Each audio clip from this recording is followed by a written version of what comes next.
Hi there, and welcome to my small YouTube channel. I'm going to talk about and show a few pen and ink sketches that I did while hiking the Westcoast Trail on Vancouver Island, BC, Canada, a distance of approximately 50 miles. The day is May 28th, 1985, 41 years ago, when I was a young 44-year-old. I kept a diary of our hike, and most of what you will hear are the words that I wrote then. When a friend of mine, John Stalzer, and I stepped off the Lady Rose, which took us from Port Alberni to Bamfield, we were full of confidence. If we hadn't hitched a ride from Bamfield to Pachena Bay, the start of the trail, a distance of about 5 miles, we would probably be in worse shape than we are now, and most likely be camped in not so nice a spot. Our backpacks were overstocked, but since we weren't certain how long our journey would take, it's better to take extra supplies than run out. It was a ball-busting hike, since we were a few pounds heavier and a few years older than we had last hiked the trail. And by the time we reached Michigan River, a truly magnificent spot, we were beat. Yeah, we just dropped our packs on the beach, laid on our backs, and basked in the sun. Around 7 p.m., as we were setting up camp, a woman with long blonde hair arrived. She was out of breath and covered in dry blood. She hurriedly told us about a cougar attack involving a young boy about a half a mile away, and asked if we could help 2 hysterical women. After she continued running to the Pachena Lighthouse for help, we decided that John would set up camp and I would go and help the distressed women. As much as my body needed rest, I forced it to jog the best I could over slippery rocks, logs, and through pools of water. As I approached the women's camp, a woman came running towards me, pleading for help. I went to the tent where the mother was comforting her son, who had been badly mauled. The back of his scalp had been ripped to ribbons, and his arm and back were badly clawed. Plus his throat had been slashed. Luckily, the claws had missed the boy's jugular and trachea. Poor little guy was only 12 years old. I tried to calm a cute, dark-haired, petite young woman named Kelly. She has frantically beat their only weapon, a hunting knife, into 2 pieces, trying to scare the cougar off. Apparently, it doesn't want to give up its prey. I somehow bind the knife back together, and since darkness is approaching, I build 2 enormous bonfires on the beach for the hopeful arrival of a helicopter. When that has been completed, Kelly breaks down and begins to sob, so I took her into my arms to comfort her. Makes me feel like a real hero. I then try to keep her busy, keep her mind off the attack until help arrives. Apparently, the little boy, who was playing a short distance away on the other side of the Darling River, which is hardly a river, more like a stream. When the cougar leaped on him from behind, Debbie, the woman running for help, hearing his screams, dashed towards him, not even thinking about the cougar. She just wanted to stop his bleeding. She beat the cougar with a big stick until it backed off about 5 feet. Still determined to claim its meal, not until Kelly came screaming towards it did it give Debbie enough time to carry the boy to safety. First one to arrive on the scene, after me, is the lighthouse keeper with his cougar-killing rifle. But since I arrived, the cougar hasn't been seen. Second on the scene is the Coast Guard, and shortly after that, the Bamfield rescue team. Next to trudge in is a tired but still very active Debbie. She is truly one to admire. Not only has she hiked 10 miles, 50 pounds on her back, rescues the boy from the cougar, but then runs 5 miles for help. Once all is in control, you can see the strain on her face. As the Coast Guard questions her about the incident, she answers quite methodically as she stares blankly into a fire. When I see that tears are about to erupt, I put my hand gently on hers to help her keep control. After that, she then goes busily about the campsite, packing up everything. What a woman! Lots of people here now, but still no doctor.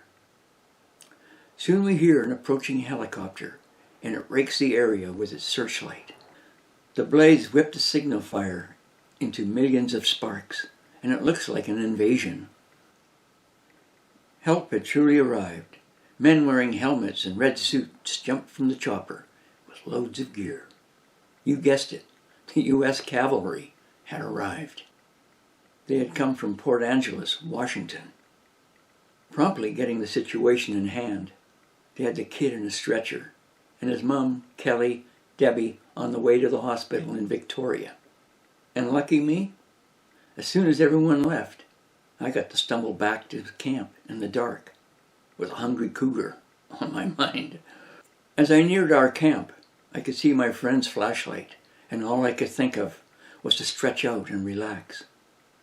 I was really tired. It was great to get back, because John had thoughtfully cooked a steak and potatoes. Wake up in the morning to rain and 1,000 aching muscles. John is in much the same condition. We both look about 90 years old. Around noon, we are besieged by 2 professional cougar killers and 6 rangy, droopy-eyed bloodhounds with bells hung around their necks. Cougar killer number 1 was grizzled, thick mustache, and 40-ish. Looks like a down south Ozark boy. Cougar killer number 2, lean with crinkly steel blue eyes, definitely a sure shot. He was also around 40, packed a mean-looking Winchester, and a revolver hung close to his crotch. These guys really meant business. Today is just a day to gather firewood, keep dry and heal. Perhaps tomorrow we will continue towards the falls where the sun always shines and women swim with no clothes. Dream on, dream on. It rained throughout the night and was drizzling in the morning. We have somewhat recovered and have decided to walk, limp or crawl, to another camping spot.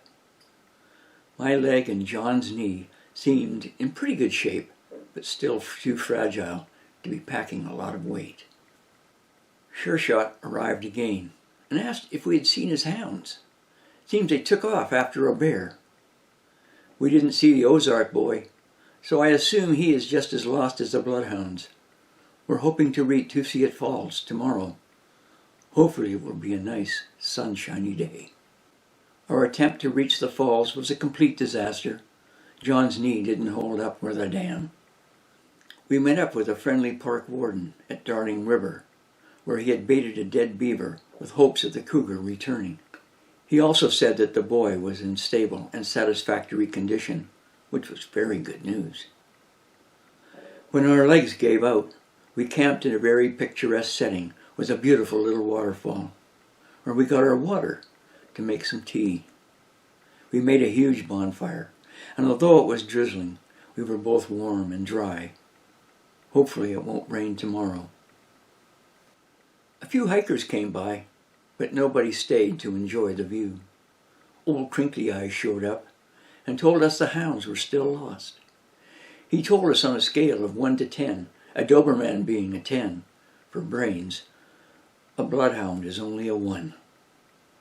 The remainder of the day was spent watching several whales feeding out just beyond the kelp beds. We have also seen a couple of curious seals. So besides exploring many tidal pools, we just whiled away the day, eating and mending and eating. We decided last night if our limbs felt sturdy enough to hike the rest of the way to the falls, and that we did without much difficulty. Since we were so sweaty, dirty, and hot, we had a little swim. Boy, was the water ever frigid. My legs felt numb, and the water cascading off of the top of the falls stung like hell. We camped in almost the same spot as we did the last time we were at Tusiat Falls. But since then, the ocean had changed the surrounding area quite dramatically.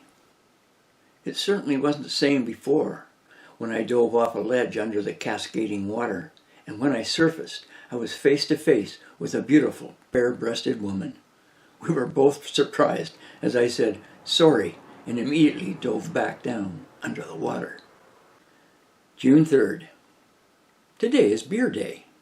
John and I set out fairly early in the morning for a 6-hour hike to Nitnat Narrows and back.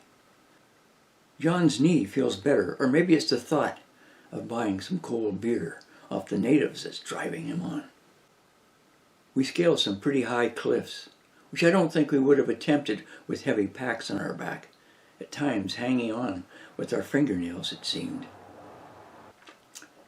When we arrived at the Narrows, a man named Cactus, his wife and little boy were just finishing eating. I had to laugh when the wife stood up and threw all the dishes into the sea, cheerfully exclaiming, "There, dishes are done." We bought 15 bottles of beer, and by the time we arrived back at our camp, most of them were gone. It had rained pretty hard, and our sleeping bags were somewhat damp when we crawled into them. We launched a bottle into the wild Pacific Ocean with a drawing of ourselves and a poem that goes like this. We tossed the bottle to a stormy sea to float to who knows where. O'er pounding surf and craggy rocks, we wish her voyage well. We hope she floats where seagulls fly and where the whales do wander, where mermaids sing their wondrous songs and Neptune prowls the deep. If by chance this bottle you do find, your days will be blessed with luck, as it was launched from Tusiat Falls, land of eagles, brave and strong. Now if you want your luck to hold, just drop a line to John and Lynn, for our hearts forever drift and soar to places where we cannot go. It was a long hike back to catch the Lady Rose, and John's leg barely made it. Although we had hiked the whole Westcoast Trail the first time, this was by far the most exciting. To sum it all up, even though I had never told Debbie or Kelly my last name, they eventually found me and came to say hi and thank me for helping out. We went to a lounge, and I can still see Debbie as she stood and lifted her mug of beer high in the air, yelling, "Here's to adventure!" Peace, eh?